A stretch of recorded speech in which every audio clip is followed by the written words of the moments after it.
Moradores que vivem próximo ao Morro do Marapé, em Santos, estão literalmente desesperados. A chuva da semana passada deixou iminente o risco de mortes. Eles cobram providências da prefeitura que parece não estar levando a sério um problema tão grave. Bem difícil. Jéssica não consegue mais dormir. Essa madrugada mesmo, começou com uma ventania, um pouquinho de chuva, não foi nada comparado à semana passada. Mas eu acordei por volta de umas 3h30 da manhã, 4 horas, e não consegui dormir mais.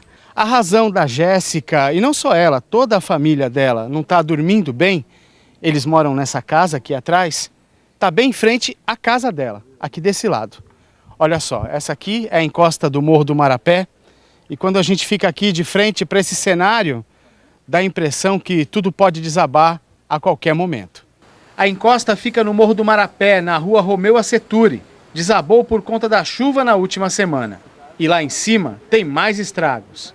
Agora nós estamos na parte de cima onde aconteceu o desmoronamento. Aqui tem uma passarela. A gente já começa a perceber quando chega que o chão tem uma rachadura bem grande que vai até lá na frente. Aí a gente anda um pouquinho mais aqui. Vem comigo, Valdênio.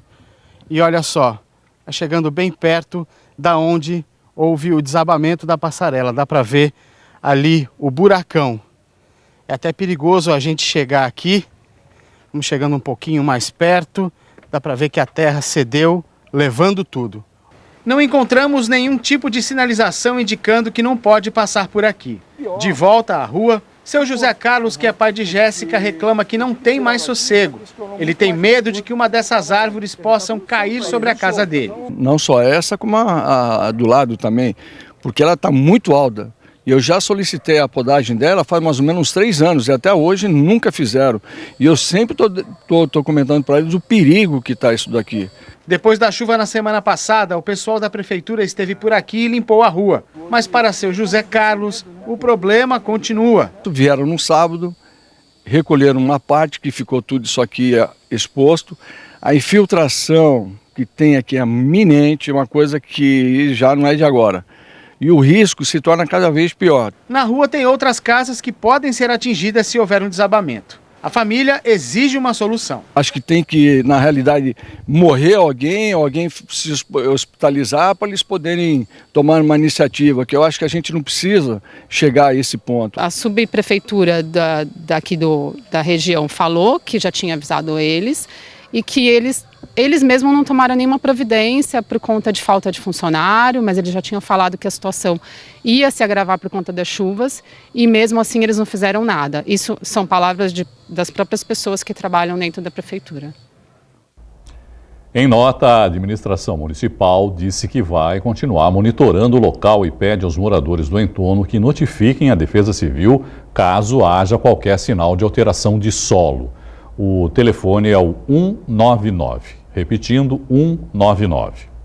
E os moradores que vivem próximo ao Morro do Marapé devem passar hoje mais uma noite apreensivos. Uma forte tempestade se aproxima da região. Segundo o Núcleo de Pesquisas Hidrodinâmicas da Unisanta, os efeitos já começaram a ser sentidos nessa madrugada. Foram registrados ventos intensos da ordem de 40 km por hora. E a previsão é que essa tempestade chegue hoje, então, a Defesa Civil do Estado, inclusive, emitiu um boletim informando a população que a previsão é que a chuva aconteça nos próximos 5 dias. Na realidade, o acumulado de chuva nos próximos 5 dias vai ser de 130 milímetros, sendo que o pico dessa chuva vai acontecer justamente nessa madrugada, então de hoje para amanhã. E os ventos? A previsão é que os ventos também sejam intensos, da ordem de 30 km por hora ou até superiores, também ocorrendo na madrugada, porque é quando chega a frente fria. E a maré? A maré, segundo as nossas previsões, a maré não será tão elevada, porque a gente agora se encontra numa condição de maré de quadratura, a gente está numa lua crescente. Então a nossa previsão é que a maré chegue a 1,50 m, principalmente ao meio do dia de amanhã e também à meia-noite de amanhã. E essa tempestade será mais forte ou mais fraca em relação à que ocorreu na semana passada? essa tempestade será mais fraca que ocorreu na semana passada, pelo menos essa é a previsão. Para ter uma ideia de quantidade, de volume de chuva, na semana passada choveu em torno de 250 a 300 milímetros de chuva. E como eu falei, a previsão para essa tempestade de agora é que chova em torno de 130 milímetros de acumulado de chuva nos próximos 5 dias. Então ela vai ser um pouco mais fraca do que a tempestade da semana passada. Aluno de 13 anos da Rede Estadual de Ensino de Santos xinga a professora dentro da sala de aula. O ato de desrespeito foi gravado por um celular e o vídeo viralizou nas redes sociais. Em plena sala de aula, o aluno desrespeita, xinga a professora. O que tu vai fazer? Fala. O que tu vai fazer? Vocês foram muito errados. Vocês foram muito errados. Tira meu nome da boca, meu nome da boca de Tudo foi gravado por um outro aluno. A discussão ocorreu nesta escola que fica no Morro do São Bento. Foi no início da aula de Geografia do 8º ano do ensino fundamental. A professora, que leciona há 5 anos, registrou um boletim de ocorrência na Delegacia da Infância e Juventude. A mãe do aluno foi chamada à unidade e disse que iria processar a professora. Em nota, a Secretaria de Educação do Estado informou que o aluno foi advertido. Eu conversei com a professora, que preferiu não gravar entrevistas. Ela não quer se expor ainda mais. Mas ela afirmou que segue motivada e dando aulas. Ela espera que este triste episódio sirva como exemplo para que as pessoas saibam o que muitas vezes um professor tem que enfrentar em sala de aula. Ela reafirmou que segue motivada e firme na missão de educar. Em Cubatão, professores da rede municipal cruzaram os braços hoje. A categoria realizou um protesto em frente ao Paço Municipal. Dentre as várias reivindicações, a principal delas é uma reposição salarial de 30%. Em frente à prefeitura, professores da rede municipal de Cubatão revoltados. Muitas vezes a gente tem que tirar dinheiro do próprio bolso para conseguir trabalhar. Então são escolas extremamente sucateadas, sem recurso financeiro, contando com o dinheiro de APM, que nada mais é do que contribuição dos pais. Ora, esses pais já contribuem com impostos. Aí eles precisam contribuir financeiramente dentro da própria escola, né? E a gente não vê dinheiro da prefeitura. Cubatão tem 55 escolas municipais, 15 mil alunos e 1.300 professores que hoje não foram para as salas de aula. Essa é a segunda vez, só esse ano, que os professores da rede municipal de Cubatão fazem uma paralisação. Na semana passada, eles também deixaram de trabalhar durante um dia para se manifestar contra um corte de 30% nos salários, referente a uma gratificação de nível superior. O que a categoria quer é que a prefeitura reponha essa perda. Como até o momento não há resposta, eles voltaram para cá. A presidente do Sindicato dos Professores Municipais de Cubatão diz que a luta tem sido difícil. A categoria vem sendo desrespeitada sistematicamente. Durante esses anos do novo governo, nós tivemos muitas perdas salariais, principalmente os professores, né?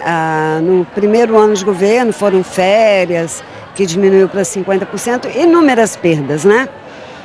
O chamado pacote de contenção do prefeito municipal.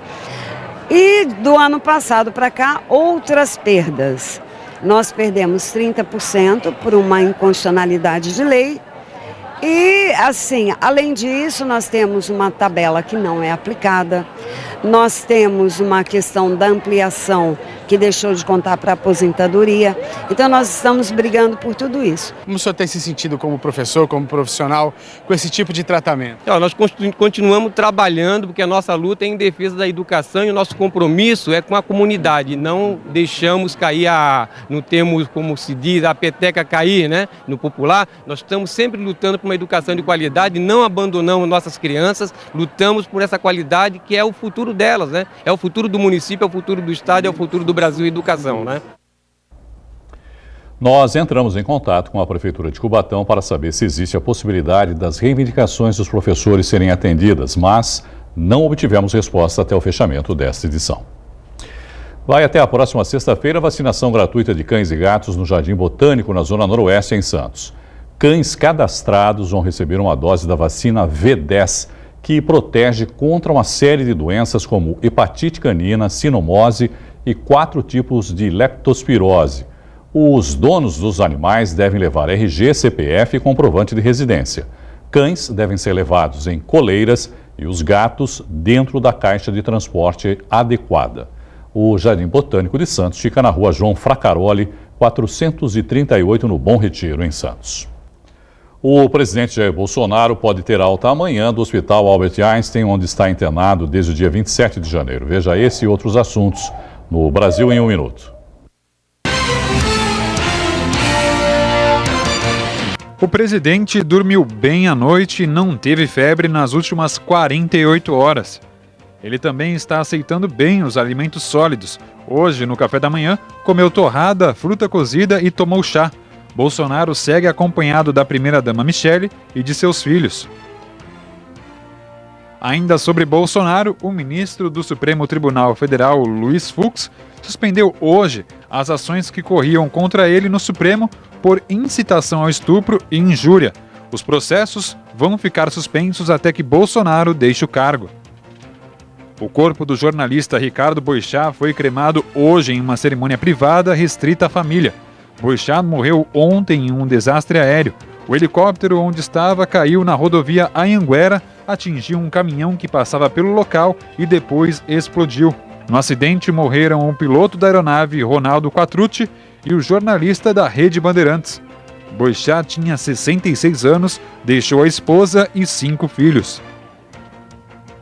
O ex-goleiro do Flamengo, Bruno Fernandes, que está preso há 9 anos pela morte de sua ex-companheira Elisa Samúdio, perdeu o direito de trabalhar fora. A justiça conseguiu comprovar que ele se encontrou com garotas de programa no período em que deveria cumprir horas de trabalho na Associação de Proteção e Assistência ao Condenado de Varginha, em Minas Gerais, onde está preso. Bruno vai retornar a partir de agora ao regime fechado.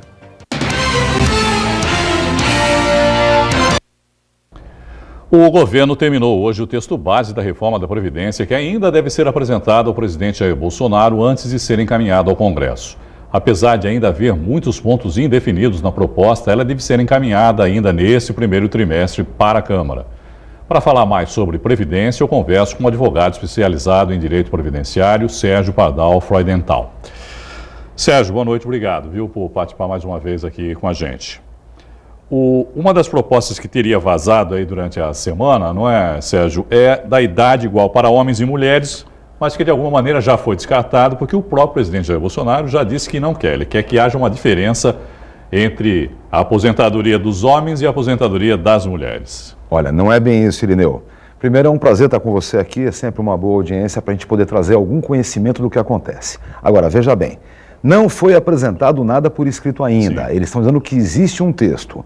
Existe uma PEC que foi vazada, né? A PEC que eles vazaram para todo mundo ver o que era, e existem alguns debates.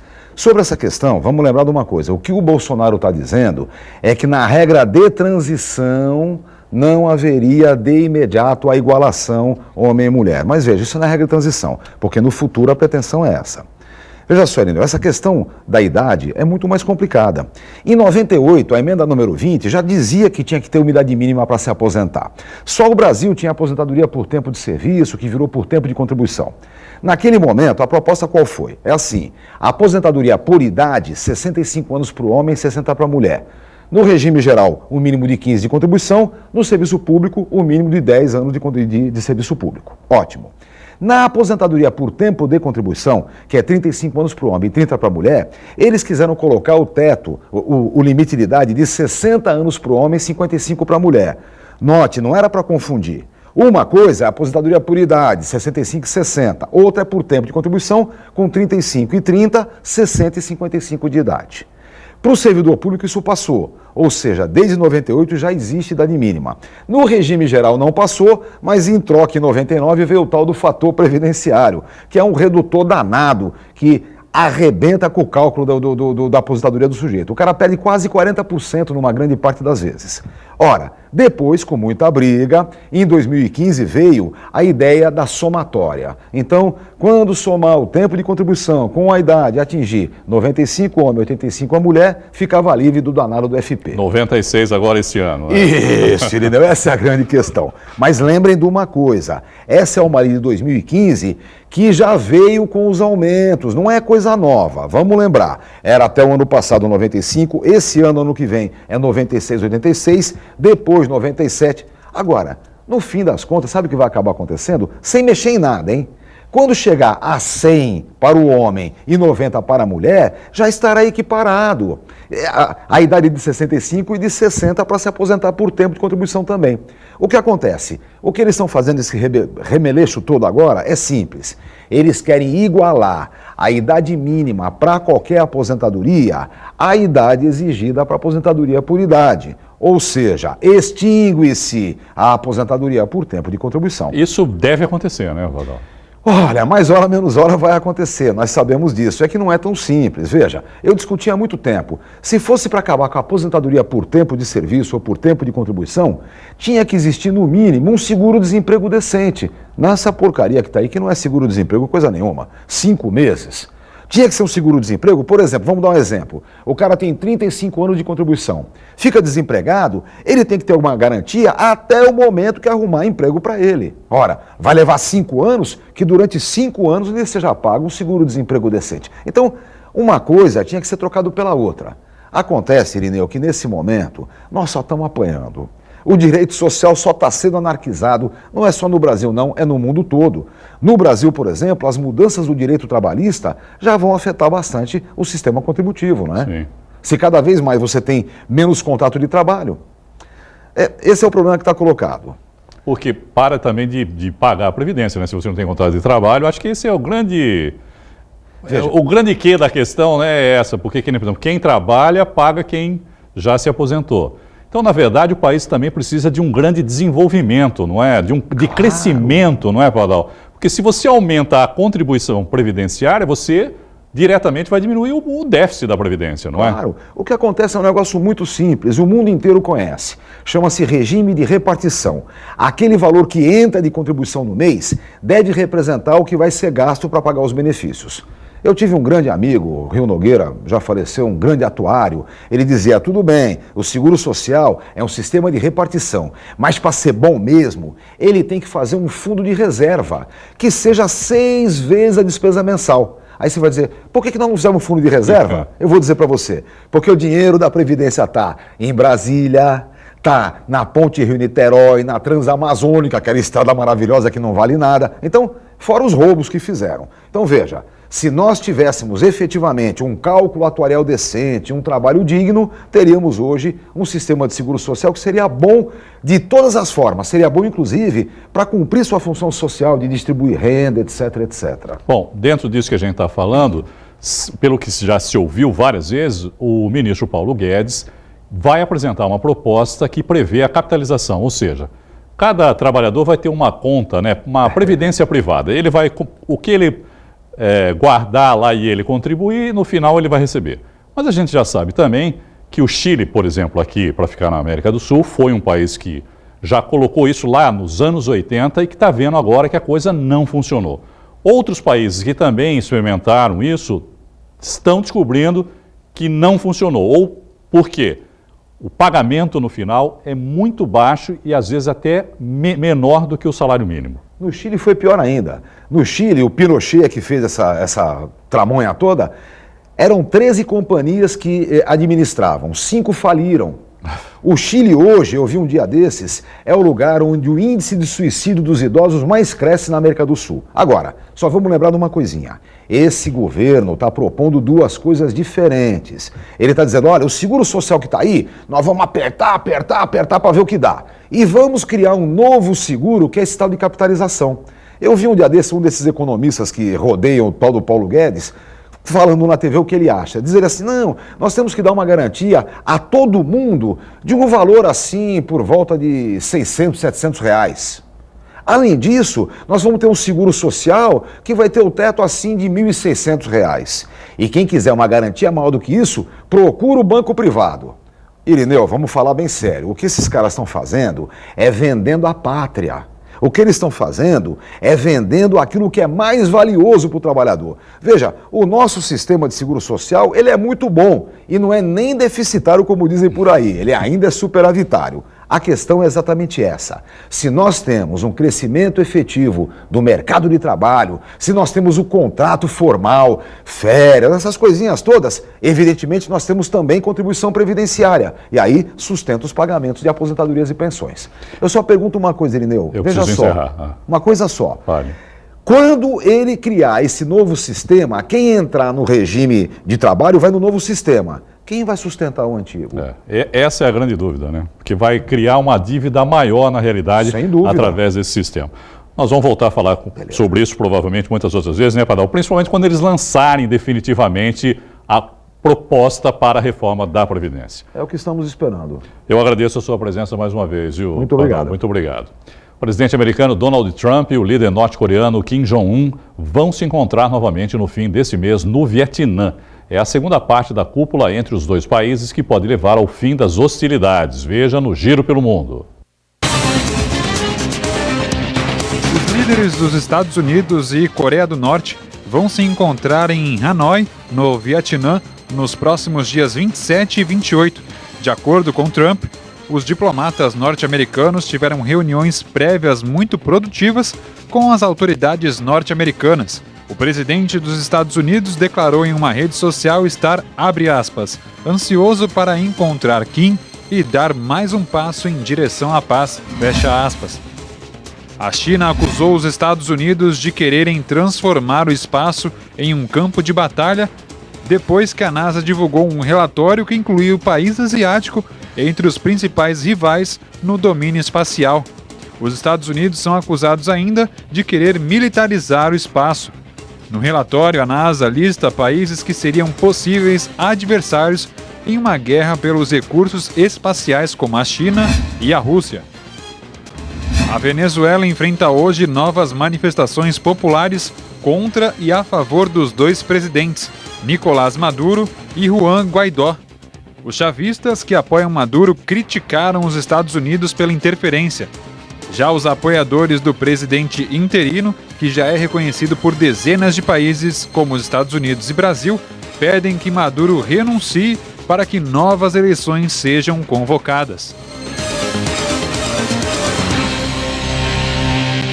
A Portuguesa Santista busca reabilitação na Série A2 do Campeonato Paulista amanhã contra o 15 de Piracicaba, em casa. A Santa Cecília TV transmite a partida ao vivo com exclusividade. Clima descontraído em Eurico Mursa, mas os jogadores e a comissão técnica ainda remoem a derrota para o Água Santa de virada. Dói mais, né, em casa, porque a expectativa é outra, jogou para mais e deu ocasiões ao adversário que vem a conta, não tem como transferir para ninguém. A gente tem que aprender com as nossas falhas, né? Porque em todos os jogos, principalmente aqui em casa, a gente tem dominado, tem criado muito e tem desperdiçado algumas chances na frente e vacilado atrás. Então a gente tem que entrar um pouquinho mais concentrado, caprichar um pouquinho nesses lances decisivos e fazendo isso, é certo que a vitória é nossa. O técnico Sérgio Guedes ainda não sabe se terá todos os titulares à disposição. O lateral direito Rafael Ferro, que saiu machucado no último jogo, estava entre os titulares, no único treino antes da partida contra o 15 de Piracicaba. Mas é dúvida. O departamento médico, na verdade, é que escala ou não.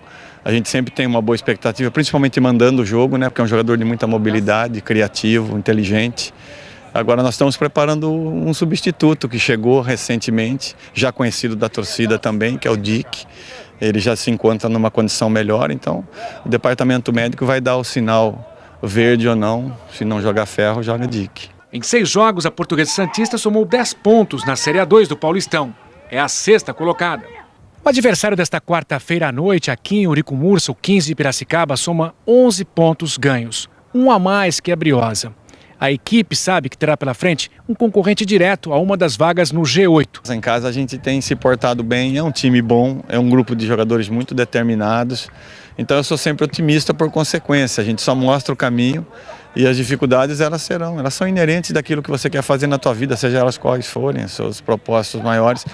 mas existe confiança e esse sentimento de que nós temos que estar num patamar um pouco melhor. 15 é uma das equipes também que está ali no G8, está brigando, então assim, a gente sabe da qualidade deles, mas também sabemos que a gente é muito forte aqui dentro e vamos aproveitar isso neste jogo. E uma última informação, o Santos está em campo nesse momento contra o River Plate do Uruguai. A partida em Montevidéu, que marca a estreia do Peixe na Copa Sul-Americana, está no final do primeiro tempo e segue 0-0. A edição de hoje fica por aqui. Pelo Santa Portal, você continua bem informado. Uma ótima noite e até amanhã. Tchau.